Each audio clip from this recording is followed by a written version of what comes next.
Assalamualaikum warahmatullahi wabarakatuh. Kepada yang terhormat Kepala TK Aisyah 1 Prensewu Bu Isnaini SPD beserta Dewan Guru TK Aisyah 1 Prensewu. Marilah kita panjatkan puji syukur atas kehadiran Allah Subhanahu wa taala yang telah mencurahkan rahmat serta hidayahnya sehingga kita dapat berkumpul di ruangan TK Aisyah 1 Prensewu. Salawat serta salam tidak lupa kita junjungkan kepada Nabi Muhammad SAW yang kita nantikan syafaatnya di yaumil akhir. Perkenalkan, nama saya Yudha Sari. Di sini saya sebagai moderator, yaitu diseminasi menyebarkan pemahaman dan pengalaman penerapan budaya positif yang akan disampaikan oleh Bu Dini Noviana Sri Ratnasari SPD selaku guru di TK Aisyah 1 Prensewu yang sedang melaksanakan pendidikan calon guru penggerak Angkatan 7 Kabupaten Prensewu Lampung. Dengannya saya persilahkan. Assalamualaikum warahmatullahi wabarakatuh. Alhamdulillahirabbil alamin. Assalatu wassalamu ala asyrofil anbiya'i wal mursalin wa ala alihi wa ashabihi ajmain. Amma ba'du. Puji syukur kita panjatkan kehadirat Allah Subhanahu wa taala karena atas karunia-Nya pada hari ini kita masih dapat diberi kesehatan untuk dapat berkumpul di ruang kelas A2 dalam kegiatan aksi nyata modul 1.4 budaya positif menyebarkan pemahaman dan pengalaman penerapan budaya positif dengan saya Dini Noviana Sri, calon guru penggerak Angkatan 7 kelas 15B Kabupaten Prensewu Lampung. Selamat datang saya ucapkan kepada para guru hebat yang ada di TK Aisyah 1 Prensewu ini. Mari kita belajar bersama, berkolaborasi, saling mendukung demi mewujudkan disiplin di sekolah yang kita cintai ini.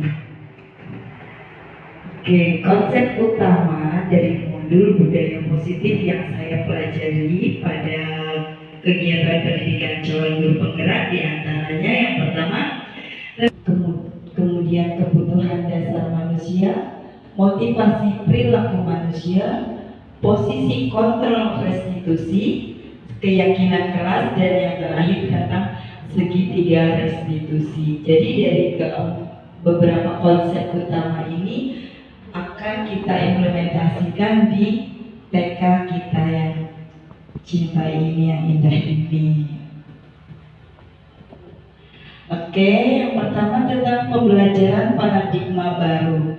Pembelajaran paradigma baru merupakan pembelajaran yang dirancang berdasarkan prinsip pembelajaran yang berdiferensiasi sehingga setiap siswa belajar sesuai dengan kebutuhan dari tahap perkembangannya untuk mewujudkan profil pelajar Pancasila. Yang mana kita semua sudah tahu bahwasanya di taman kanak-kanak itu untuk mengembangkan pendidikan itu berdasarkan atas perkembangan dan Pancasila yang akan kita capai, beriman, bertakwa kepada Tuhan Yang Maha Esa dan berakhlak mulia, di mana kita mengidam-idamkan bahwasanya peserta didik kita memiliki keimanan, ketakwaan kepada Tuhan dan memiliki akhlak mulia untuk kehidupan sehari-hari di masa sekarang dan masa yang akan datang. Maka dari itu, pada pembelajaran paradigma baru ini kita dituntut untuk membentuk karakter anak, bagaimana si anak memiliki keimanan, ketakwaan kepada Tuhan Yang Maha Esa dan memiliki akhlak mulia sehingga untuk bekal mereka di kehidupan yang akan datang. Selanjutnya, berkebinekaan global sebagai warga negara Indonesia, yang mana kita tahu bahwasanya di Indonesia itu tidak hanya ada satu atau dua suku bangsa, ada banyak sekali suku bangsa di Indonesia. Maka dari itu kita dituntut untuk mengembangkan peserta didik kita menjadi anak-anak yang memiliki memiliki rasa kebinekaan secara global, tidak hanya di daerah tempat mereka tinggal. Selanjutnya bergotong royong. Bergotong royong itu sudah pasti ya Ibu, kita sudah sering menanamkan pada peserta didik kita bahwasanya kita sebagai manusia adalah saling membutuhkan antara satu dengan yang lainnya. Jadi ketika yang satu mengalami kesulitan, kita akan membantu. Yang selanjutnya profil pelajar Pancasilanya kreatif. Anak-anak Indonesia yang pada saat sekarang akan menuju masa keemasan dituntut untuk selalu kreatif, inovatif, dan saya lanjutkan langsung ke bernalar kritis. Karena anak-anak kita menghadapi kemajuan zaman yang begitu pesat, era teknologi digital yang begitu luar biasa, maka dari itu kita sebagai seorang pendidik hendaknya menuntun ke arah itu dengan sangat memberikan contoh yang baik bagaimana supaya anak itu dapat kreatif, inovatif, dan bernalar kritis. Yang selanjutnya mandiri. Kita selalu mengharapkan bahwasanya anak-anak kita adalah anak-anak yang memiliki kepribadian mandiri, tidak bergantung selamanya kepada orang lain. Meskipun tadi kita ada bergotong royong, tapi tidak selamanya kita akan dibantu orang lain, terutama untuk masalah pribadi anak-anak masing-masing. Baik, itu untuk pembelajaran paradigma baru. Selanjutnya disiplin positif. Dari modul budaya positif ini ada disiplin positif.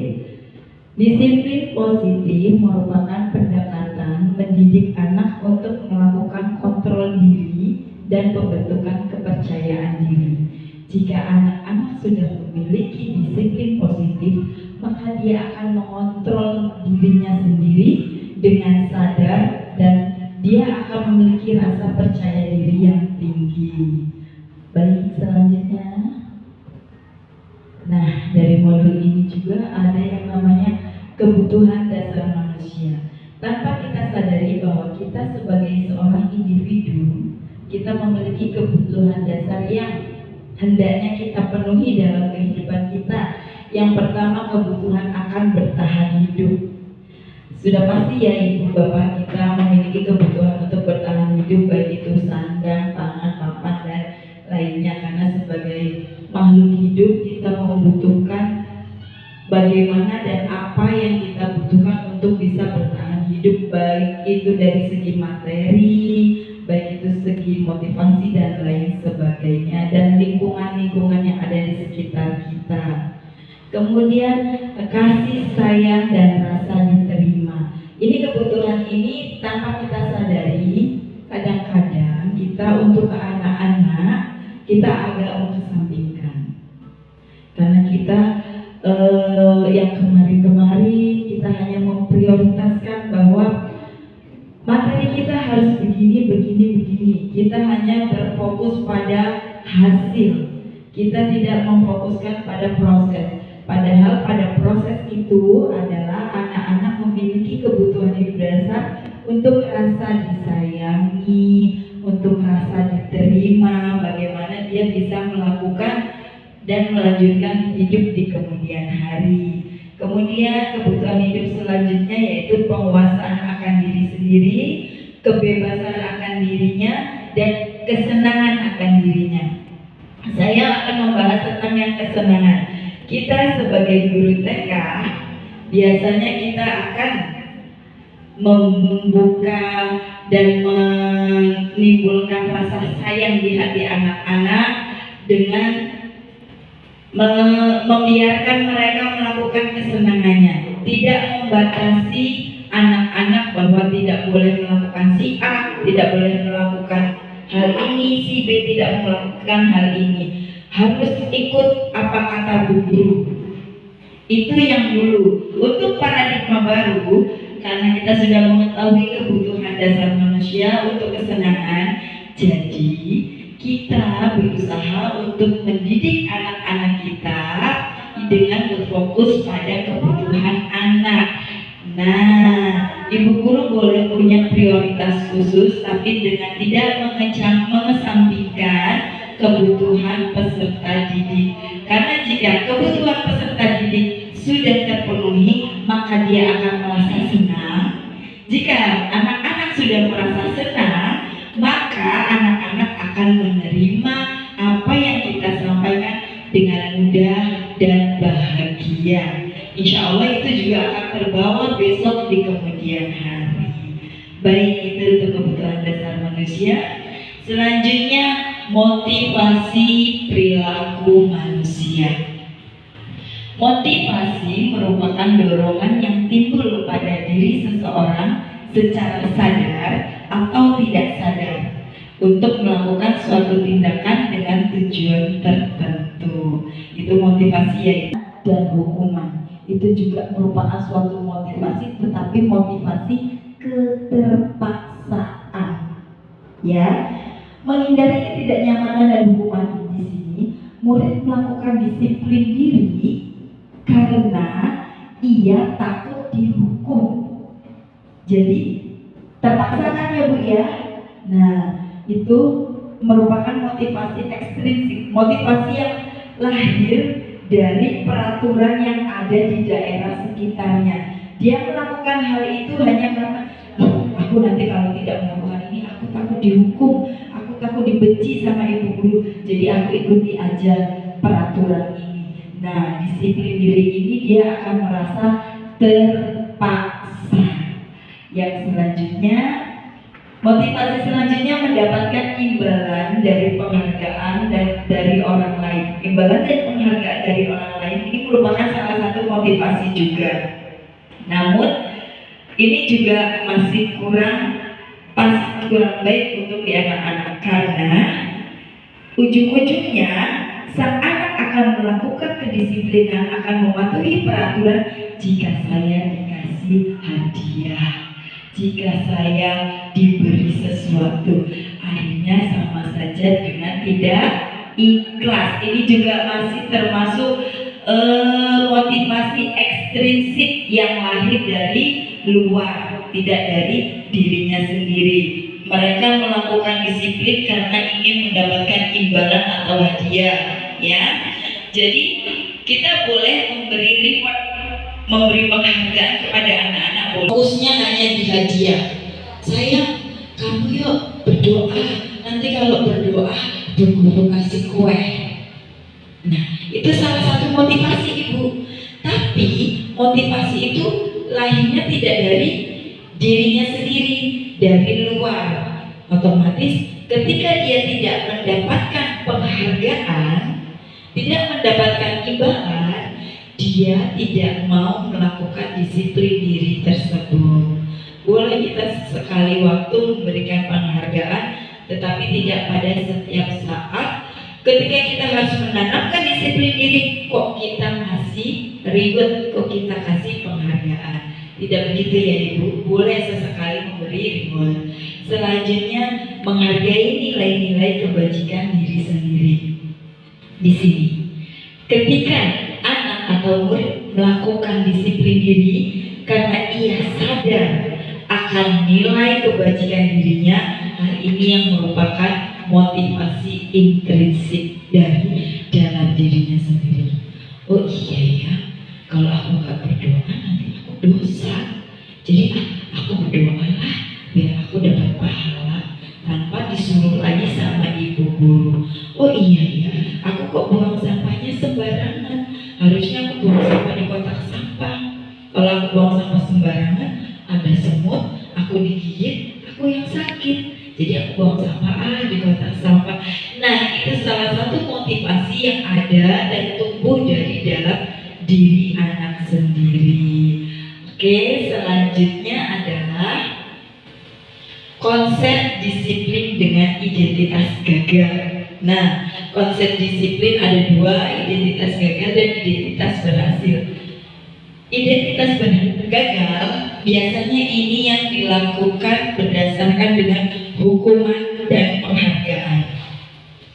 Jika dengan banyak hukuman, anak-anak yang melakukan disiplin itu dia akan merasa tersakiti dan menyakitkan karena terpaksa, tidak nyaman. Murid takut kepada guru, terpaksa, dan sang murid akan menyembunyikan kesalahan. Murid menjadi rendah diri. Contohnya, ketika anak melakukan kesalahan dan guru biasa menghukum, "Hayo, kamu datang terlambat. Sekarang kamu berdiri di pojokan. Berdiri sampai berdoa selesai." Itu merupakan salah satu hukuman. Anak akan merasa tersakiti. Dia pasti, ibu, tanpa kita sadari anak akan merasakan sakit hati. Karena kita tidak memberitahu anak kenapa dia datang terlambat, apa yang terjadi padanya, kenapa bisa terlambat. Tapi karena kita sudah biasa dengan hukuman, anak langsung dihukum. Di situ anak akan merasa sakit dan tidak nyaman. Kenapa tidak nyaman?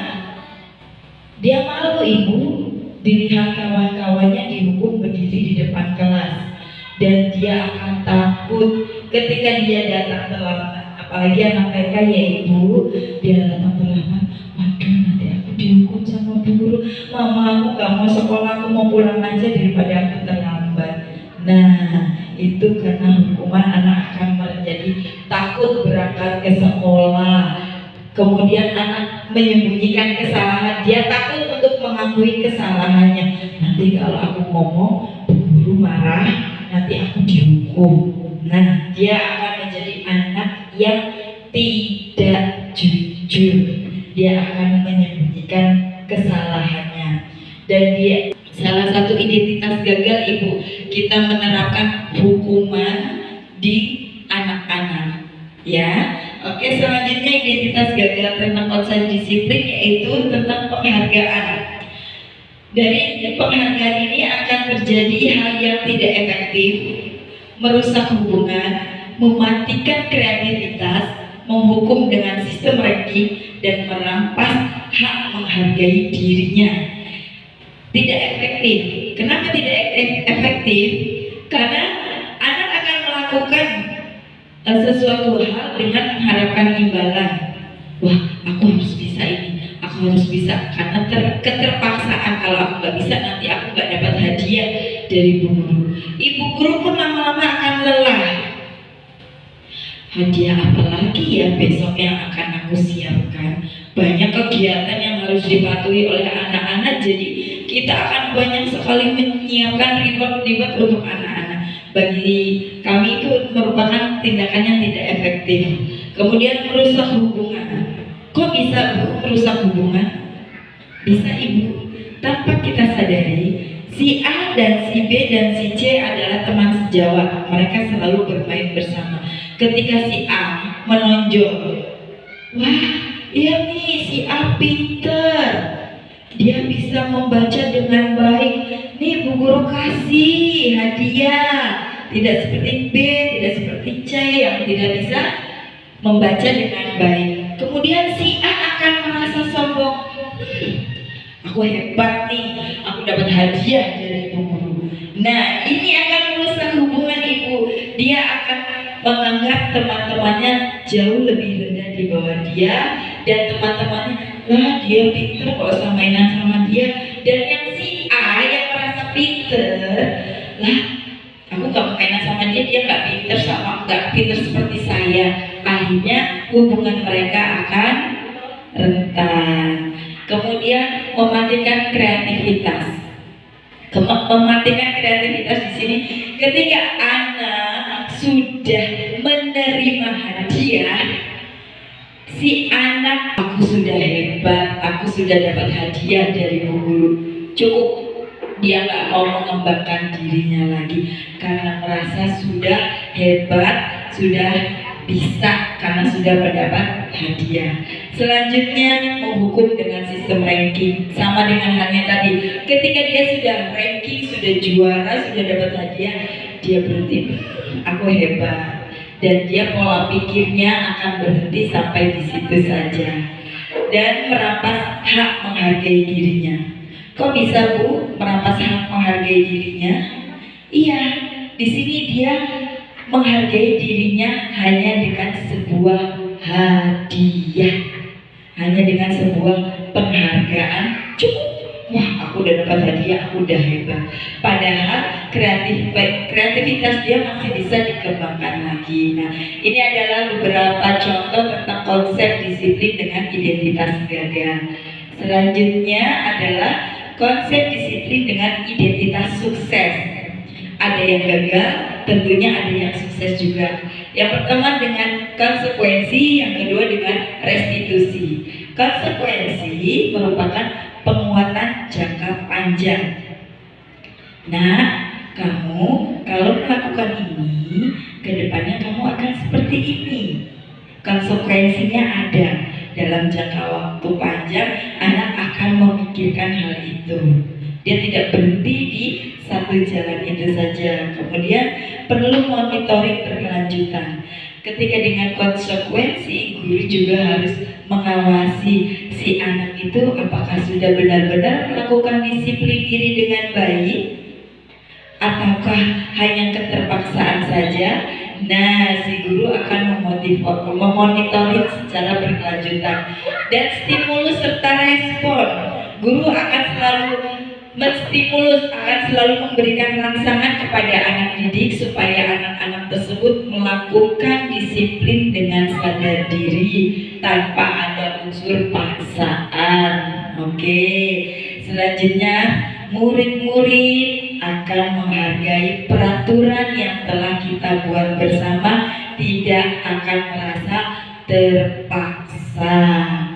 Selanjutnya kehilangan waktu untuk merenungi kesalahan. Karena tadi di hukuman anak akan merenungi kesalahannya dan dia akan menjadi bulan-bulanan.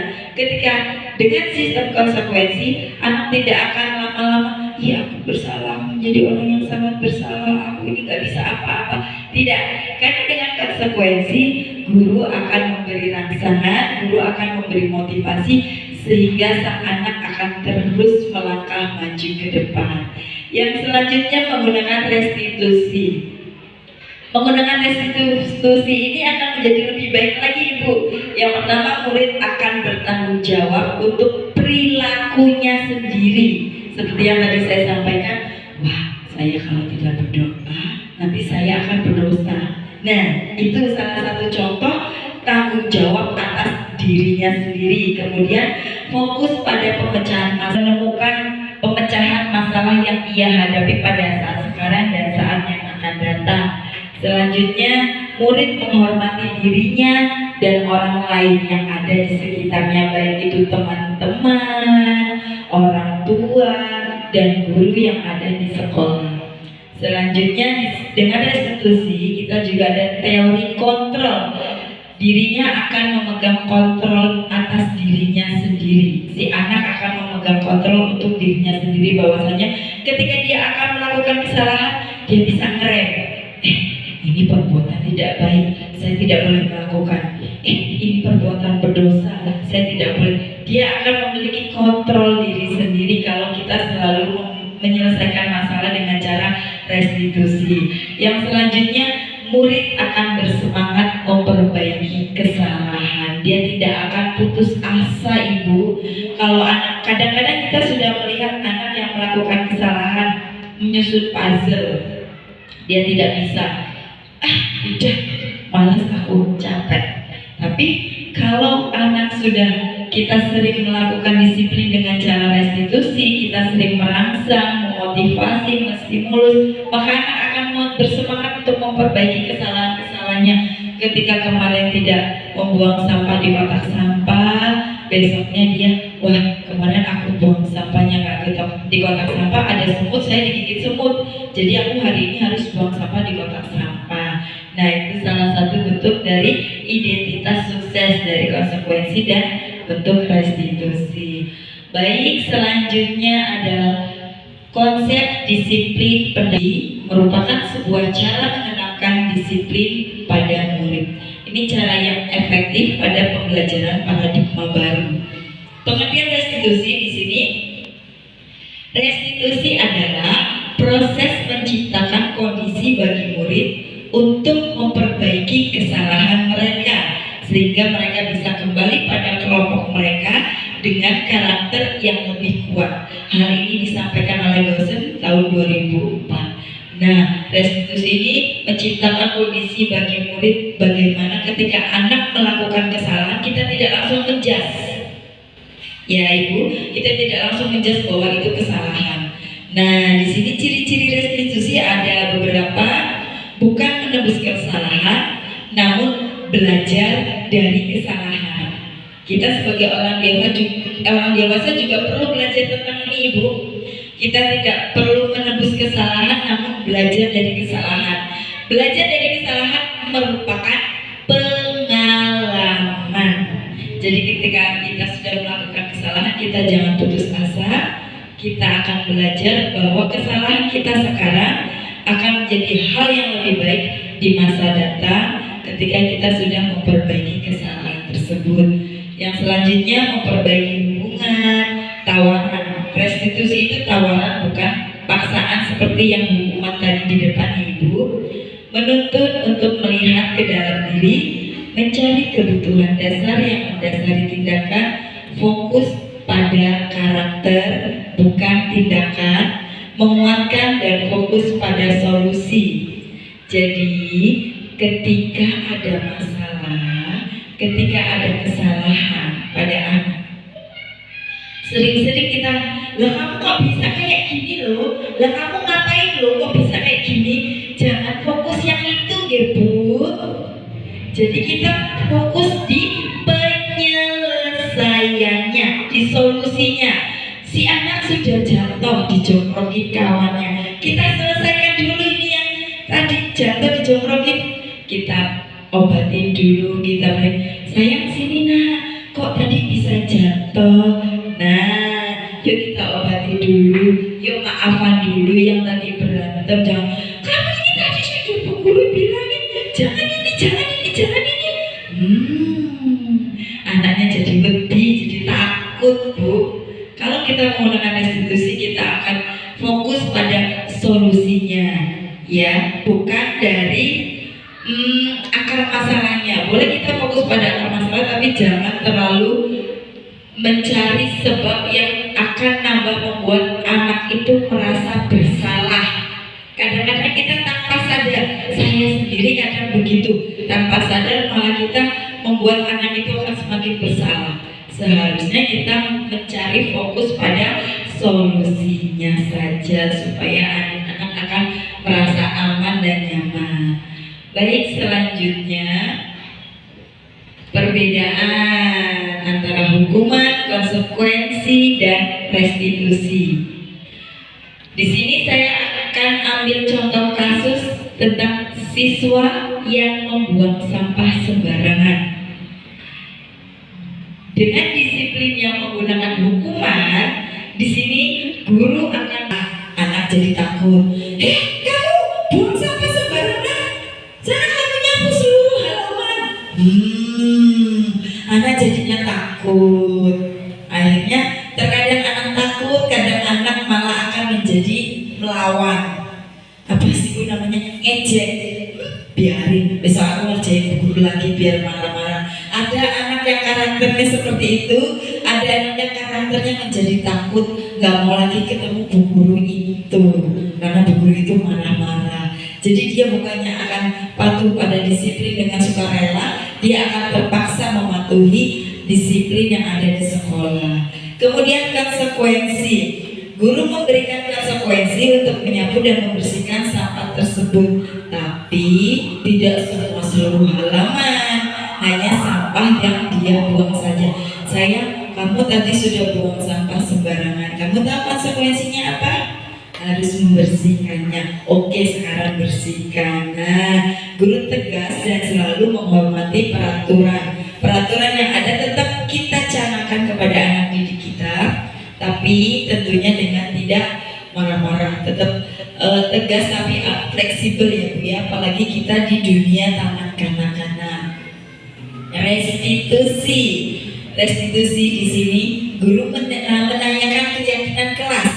Sebelumnya kan anak-anak sudah membuat keyakinan keras di dalam kelas. Ketika anak melakukan kesalahan, guru menanyakan keyakinan kelas dan membantu murid untuk menyelesaikan masalahnya. Sayang, sini. Kamu tahu tidak keyakinan kelas kita apa? Oh iya Bu Guru, buang sampah di kotak sampah. Nah, sekarang kamu kenapa kok buang sampahnya di situ? Buang sampah di mana sayang? Di kotak sampah Bu Guru. Kamu tahu apa yang harus kamu lakukan? Membuangnya di kotak sampah Bu Guru. Baik, sekarang buanglah sampah di kotak sampah. Padahal itu kita sudah memperbaiki kesalahan. Tapi si anak tidak merasa dihakimi, tidak merasa dihukum. Oh iya Bu Guru sayang sama aku tadi buang sampah sembarangan aja Bu Guru gak marah-marah, Bu Guru tetap sayang. Nah itu salah satu bentuk restitusi. Guru terbuka dan murid menghormati dirinya dan orang lain. Samping murid menghargai dirinya, dia akan menghormati kita sebagai guru. Tapi kalau kita marah-marah terus, murid itu bukan menghormati Bu, takut. Beda ya Bu. Anak tunduk dengan kita karena takut, anak sayang dengan kita karena dia menghargai kita, itu beda konsepnya. Kalau anak sudah takut, setelah anak sudah tidak menjadi murid kita lagi, dia tidak akan mengenal kita, dia tidak akan menghargai kita. Tetapi kalau anak sudah merasa dirinya dihargai, disayangi, maka ketika kita bukan muridnya lagi, mereka bukan murid kita, ketika sudah dewasa, dia akan ingat dengan kita. Wih, Bu Guru itu sayang banget loh sama aku, gak pernah marah-marah. Dia akan menghargai kita sampai kapanpun dan itu akan diingat. Namanya anak-anak itu masa golden age. Apa yang dia terima di zaman kanak-kanak akan terbawa memorinya sampai dewasa. Si guru A galak, si guru B suka marah-marah, si guru C baik, gak pernah marah-marah. Nah itu makanya kita dalam pembelajaran paradigma baru ini kita sebaiknya menyelesaikan masalah dengan cara restitusi. Baik, selanjutnya 5 posisi kontrol restitusi. Pada restitusi ada 5 posisi kontrol kita ya teman, sebagai pemantau dan sebagai manajerial. Sebagai penghukum dan pembuat rasa bersalah, ini adalah salah satu bentuk dari identifikasi disiplin. Aku kok selalu membuat kesalahan ya, aku kok gak berguna amat ya di dunia ini ya. Itu Bu yang akan menimbulkan keterbelakangan pada anak-anak. Dia akan minder, dia tidak percaya diri. Kalau kita berada pada posisi kontrol penghukum, pembuat rasa bersalah. Nah, kita biasanya di taman kanak-kanak, kita biasa menggunakan posisi kontrol sebagai teman. Namun, sebagai teman juga kadang-kadang kurang efektif Ibu. Karena ketika kita dengan anak ini menganggap kita sebagai teman. Sayang, kamu ini dong berdoa yang baik, kan Bu Guru sayang sama kamu. Nanti kalau berdoanya baik, kita sama-sama dapat pahala. Ya, kita berdoa ya. Ini sama Bu Guru nih yang sama-sama bertindak posisi kontrol sebagai teman. Suatu hari Bu Guru itu sakit, tidak sekolah, digantikan oleh Bu Guru pendamping lainnya. Karena dia merasa temannya adalah Bu Guru si A yang sedang tidak berangkat. Ketika diajar dan dibimbing oleh guru yang lain, dia tidak disiplin lagi Ibu. Dia tidak disiplin lagi. Kenapa? Karena dia merasa, oh dia bukan teman saya, jadi saya tidak perlu mematuhi peraturan dari Ibu si A ini. Nah itu adalah salah satu ketidakefektifan dari posisi kontrol sebagai teman. Selanjutnya sebagai pemantau. Sebagai pemantau di sini kita selalu melihat anak yang melakukan kesalahan, tetapi kadang-kadang kita juga lupa untuk bagaimana mencari solusi pada mereka. Hanya sayang, kamu ini melakukan kesalahan ini loh, coba gimana kamu untuk memperbaikinya, coba. Nah itu sebagai pemantau. Terkadang ini juga untuk kemungkinan Disiplin yang berhasil juga bisa ibu pemantau, dan yang terakhir sebagai manajer. Yang dianjurkan kepada kita sebagai pendidik adalah posisi kontrol sebagai manajer, dimana ketika sang anak melakukan kesalahan kita tidak langsung menjas. Jadi kita tanyakan dulu, kenapa kok adik hari ini berangkat sekolahnya, beberapa hari ini kok adik Bu Guru lihat sekolahnya sering terlambat. Nah, kita ajak komunikasi untuk si anak menstabilkan diri dulu. Setelah kita sudah ada ajak komunikasi, kita identifikasi kesalahan dia. Dek, kalau adik tidurnya kemalaman terus, adik bangunnya kesiangan, jadinya sekolahnya terlambat kan dek? Coba gimana? Iya Bu Guru, iya. Jadi besok gimana? Besok aku gak mau tidur malam-malam Bu Guru. Nah, kemudian si anak tidak merasa dihakimi, padahal kita sedang mencari solusi bagaimana si anak tidak melakukan kesalahan di hari berikutnya untuk datang terlambat. Dia akan sadar dengan sendirinya. Itu merupakan posisi kontrol manajer. Oke, selanjutnya, nah ini contoh penerapan 5 posisi kontrol.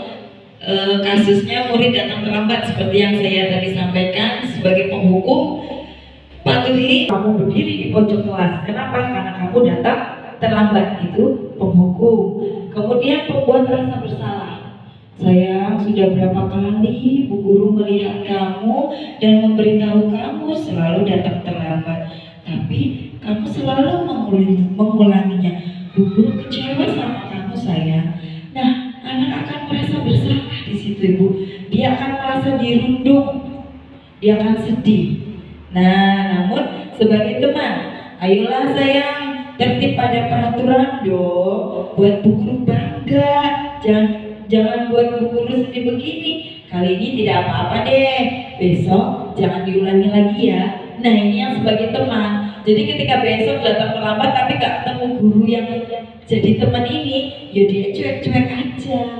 Karena dia hanya menjadi posisi kontrol teman itu hanya pada satu guru. Kemudian sebagai pemantau, sayang, kamu sudah melanggar peraturan. Apa yang kamu langgar dan konsekuensinya apa? Guru memberitahu, oh Bu, saya datang terlambat. Konsekuensinya apa? Konsekuensinya saya akan memperbaiki bahwa saya besok tidak akan datang terlambat lagi, atau meminta maaf dari konsekuensi dia datang terlambat itu. Konsekuensi ini didapat dari tentunya keyakinan kelas yang sudah dibuat sebelumnya. Selanjutnya posisi kontrol manajer di sini, apakah kamu tahu kesalahanmu? Ini salah satu adalah mengidentifikasi diri tentang kesalahan anak. Kira-kira bagaimana kamu akan memperbaiki kesalahan ini? Nah, setelah anak mengidentifikasi diri, mengidentifikasi kesalahan, kemudian mencari solusinya. Anak akan dengan penuh kesadaran mengakui kesalahan, mencari solusi, dan memperbaiki kesalahannya tanpa unsur paksaan dan tekanan jika kita bertindak sebagai manajer. Oke, itu penerapan 5 posisi. Kenapa keyakinan kelas? Bukan peraturan. Kenapa Bu? Ada yang tahu? Oke, peraturan merupakan sebuah tatanan yang berasal dari luar individu. Kenapa? Karena dia akan dari luar individu, bukan dari dirinya, dia akan terpaksa melakukan itu. Nah, jika keyakinan kelas mengacu pada dari dalam diri individu sendiri, kepercayaan apa yang sungguh-sungguh dipegang dan nilai-nilai apa yang diyakini. Keyakinan kelas dapat menumbuhkan motivasi intrinsik. Kenapa Ibu? Peraturan dibuat oleh guru, oleh kepala sekolah, oleh sekolah. Keyakinan kelas dibuat oleh anak-anak di dalam kelas berdasarkan nilai-nilai apa yang dia yakini. Contohnya kalau anak TK,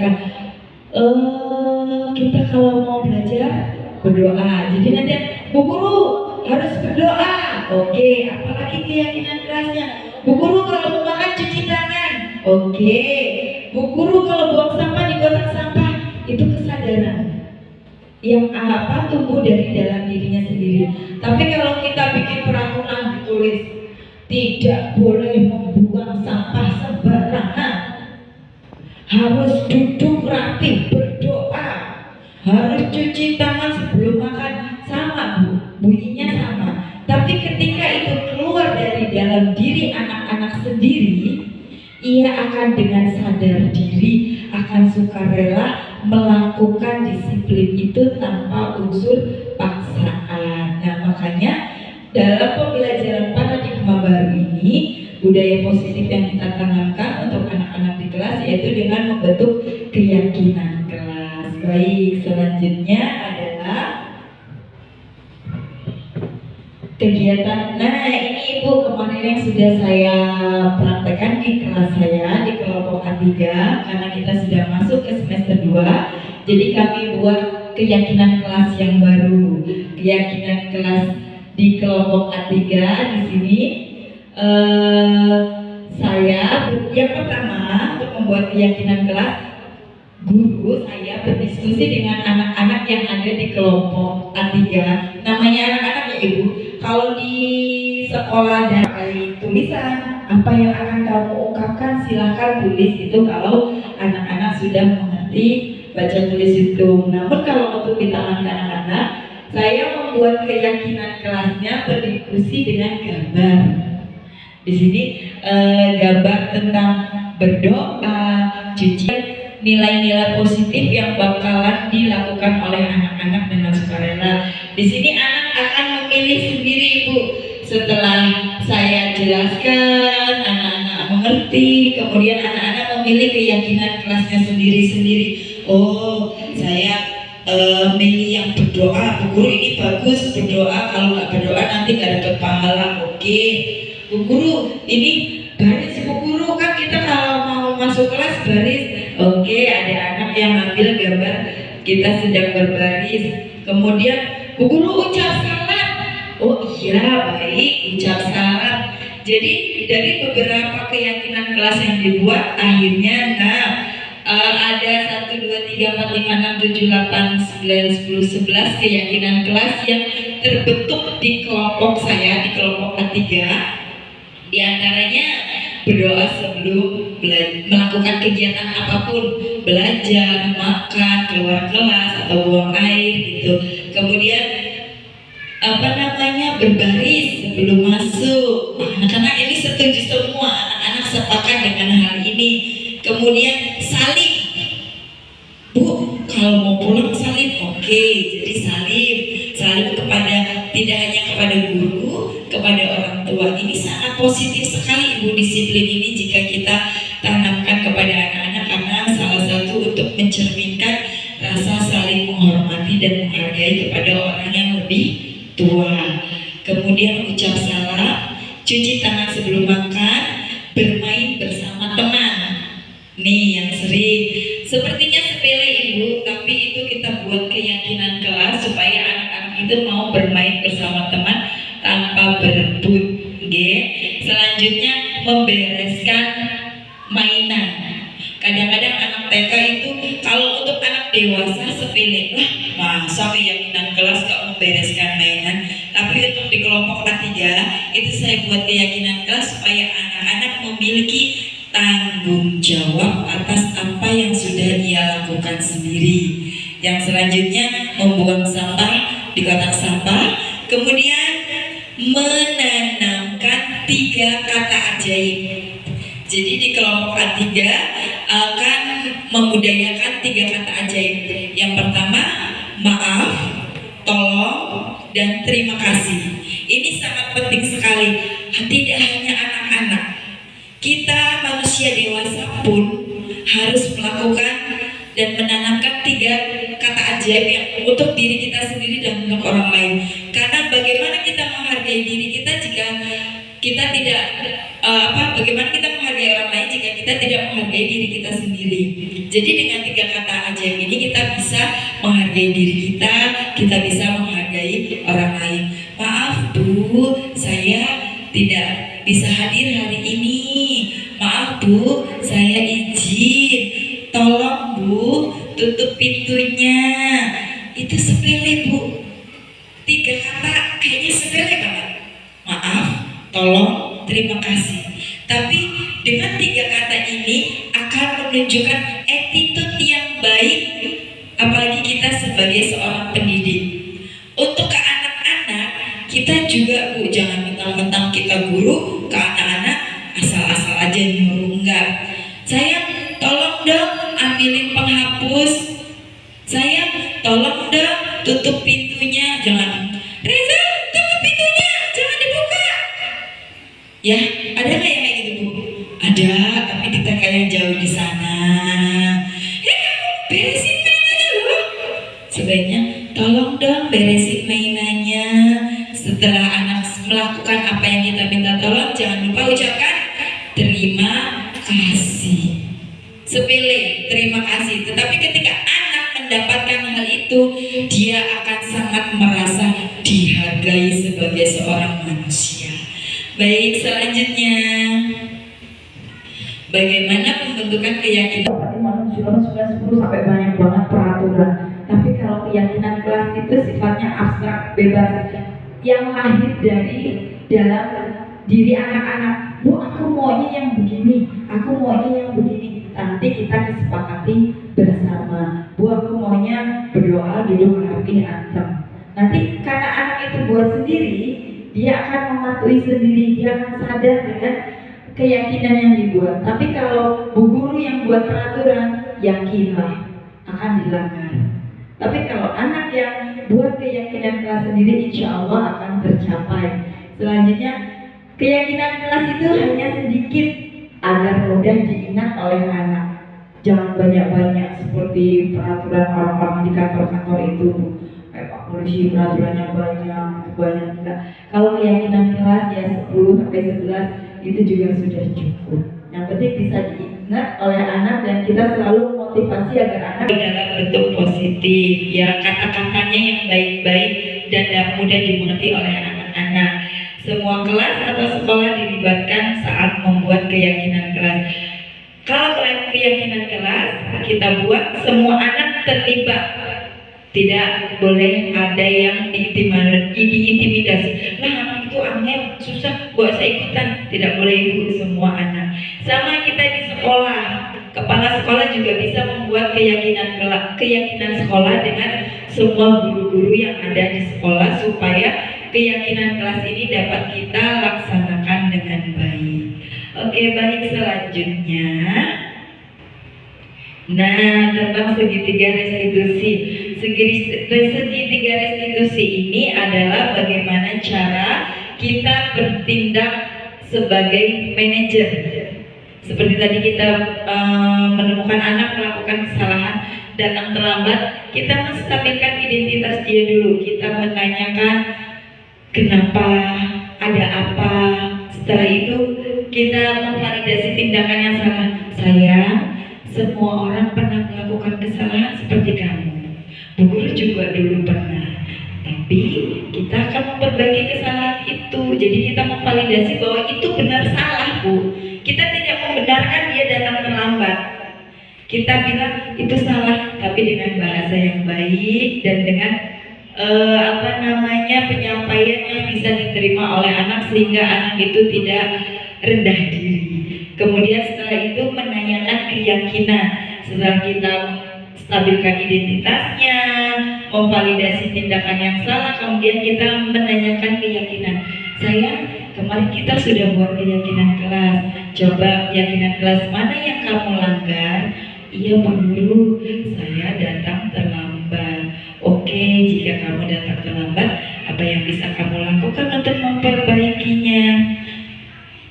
Tidur tidak kemalaman, bangunnya yang pagi, mandinya yang cepat. Nah itu dengan segitiga restitusi ini anak diajak berkomunikasi.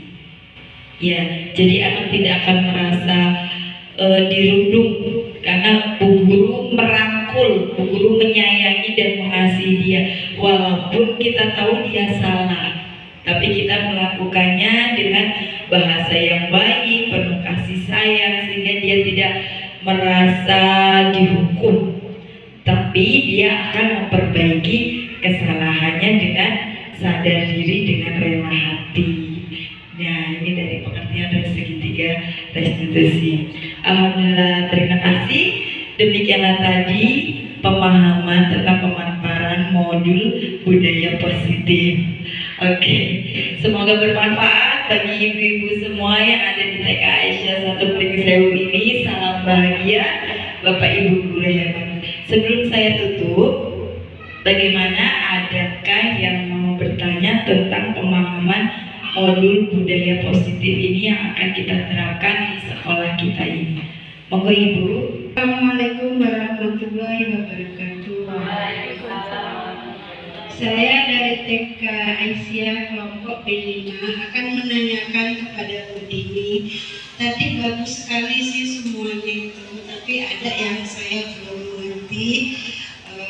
Ini apa itu tentang yang pertama tadi, yaitu tentang disiplin positif. Nah, saya akan bertanya bagaimana cara menerapkan kepada anak didik kita tentang disiplin positif. Itu begini.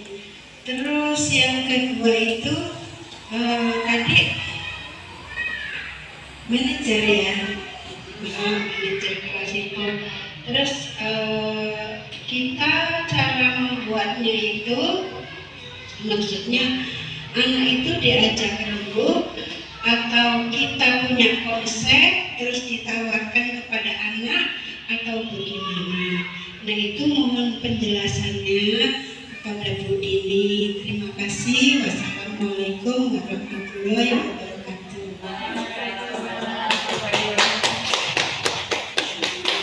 Baik Ibu, alhamdulillah Bu Marti berarti menyimak dari awal hingga akhir tadi. Terima kasih Ibu atas pertanyaan yang sangat baik sekali. Baik, saya jawab ya Ibu. Untuk yang pertama tentang disiplin positif, bagaimana menerapkan disiplin positif untuk anak-anak kita. Seperti tadi yang sudah saya jabarkan di awal, ada beberapa tahapan bagaimana untuk menerapkan disiplin positif. Karena yang tadi saya bahas Bu Marti dengan restitusi, tidak dengan peraturan. Nah, disiplin positif itu contohnya yang seperti tidak datang terlambat, berdoa, membereskan. Karena kita di usia taman kanak-kanak ya Ibu, berdoa. Nah, itu merupakan salah satu disiplin positif. Kemudian untuk menerapkannya, seperti tadi Ibu, kita buat keyakinan kelas. Jadi ini nyambung ke pertanyaan yang nomor 2 sekalian ya Bu ya. Posisi kontrol sebagai manajer. Posisi kontrol sebagai manajer, tapi Bu Marti tadi mengarahnya ke keyakinan kelas. Bagaimana konsepnya untuk membuat keyakinan kelas supaya disiplin positif ini tertanam pada diri anak, kita menerapkannya dengan tidak paksaan, dengan manajer tadi Ibu betul, dengan posisi kontrol manajer. Anak akan sukarela melakukan disiplin itu dengan baik. Caranya membuat konsep tadi keyakinan kelas. Nah, untuk membuat keyakinan kelas itu, karena kita di taman kanak-kanak, kita yang membuat konsep banyak gambar Bu. Karena anak-anak belum bisa baca tulis. Kalau di usia SD, SMP, SMA, Ibu guru menerang, yuk kita mau buat keyakinan kelas apa nih buat kelas kita biar kelas kita aman, nyaman, tertib. Anak-anak dikasih sticky note satu-satu, anak-anak nulis maunya anak itu apa. Itu kalau konsep di SD, SMP, SMA. Namun saya buat yang di TK, konsep untuk yang di TK, karena anak-anak belum bisa baca, belum bisa tulis dengan baik dan benar. Jadi saya bikin konsep dengan gambar Bu Marti.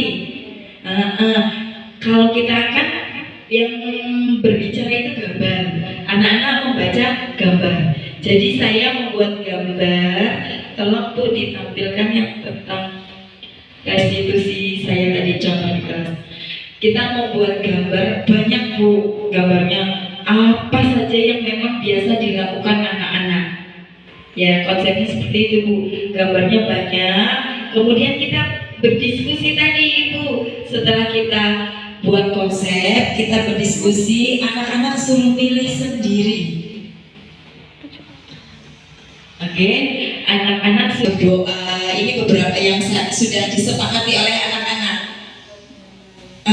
Buat gambar, saya buat gambar, cari gambar, terus kemudian saya laminating. Karena ini buat anak-anak ya Bu ya, saya laminating. Kemudian di sini, pada saat di sini anak-anak memilih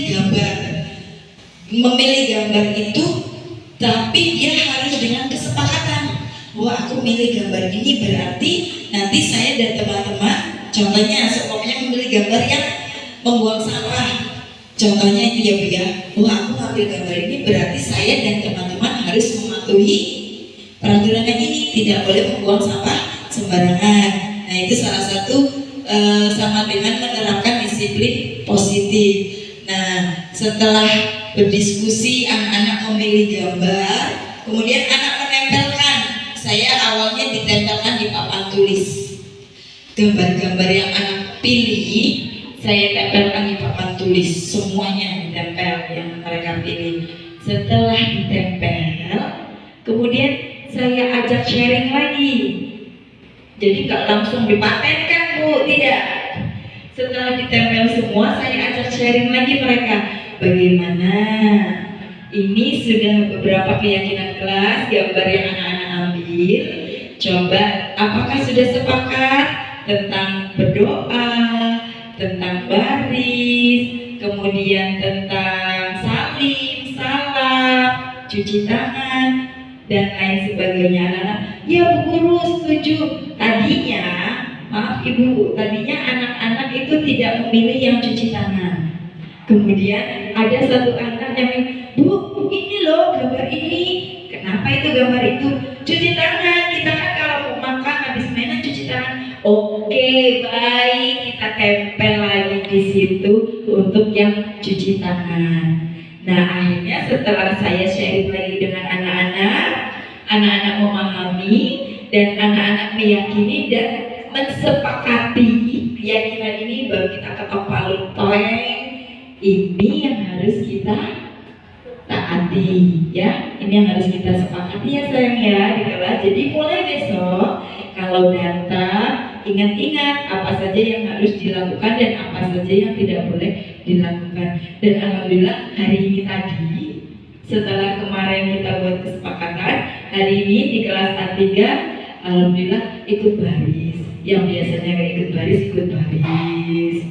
Ya biasanya doanya melayu-melayu, saya ingetin, ayo kemarin kamu dapat gambar yang mana? Itu guru doa. Nah sekarang kamu doa enggak? Oh iya, duduk. Mereka doa. Terus tadi ada yang salim Bu. Dia nggak salim. Mau pulang, yuk pulang aja. Kemarin nempel yang mana gambarnya? Oh iya salim, lupa Bu. Maaf ya. Nah itu anak-anak dia sadar sendiri tentang disiplin positif itu, ya. Oke.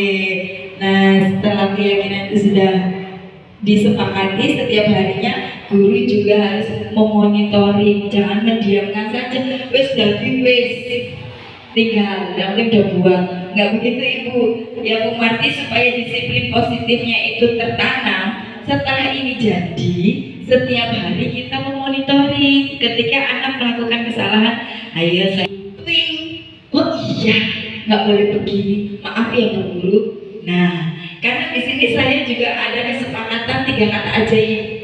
Jadi dia akan ingat, ayo kemarin bilangnya, oh iya, tolong Bu Guru bukain kueku. Nah itu adalah salah satu disiplin positif yang akan kita tanamkan pada anak-anak. Gimana Bu Marti? Ya alhamdulillah, lega saya. Terima kasih. Baik Bapak Ibu, Ibu-ibu guru TK Aisyah 1 Pringseu, alhamdulillah tentang pemahaman budaya positif yang akan kita tanamkan di TK kita yang kita sangat cintai ini sudah saya paparkan materinya. Mudah-mudahan kita semua dapat mengimplementasikan minimal di kelas kita masing-masing. Baik, demikian dari saya. Kurang dan lebihnya saya mohon maaf. Kepada ibu-ibu, kepada Allah saya mohon ampun. Saya akhiri. Wassalamualaikum warahmatullahi wabarakatuh.